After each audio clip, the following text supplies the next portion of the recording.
Home Affairs Minister has renewed his warning about people smuggling activity amid speculation about a New Zealand refugee resettlement option. This comes as Labor makes its own warning about the risk of leaving asylum seekers in offshore detention indefinitely.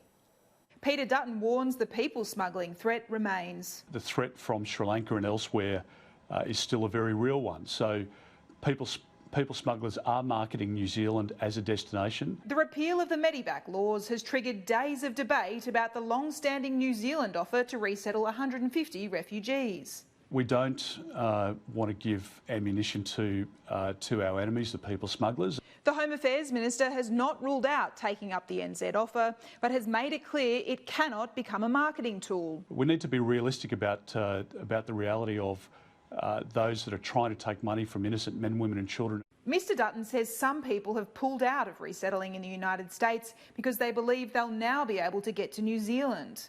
We've got people who have gone from Nauru to the United States who are messaging back now saying don't come to the United States because the welfare system's not as good as you'll find in Australia and New Zealand. I fail to really see how the offer of going to, or taking up the offer of going to New Zealand is in any significant way a different risk to taking up resettlement options in the United States. Deputy Labor leader Richard Marles has told Sky News indefinite detention also poses a risk. The biggest risk of all is to leave people on Manus and Nauru indefinitely, because it places into question the effectiveness of offshore processing. The Morrison government has previously sought a lifetime ban for all asylum seekers who arrived by boat since 2013.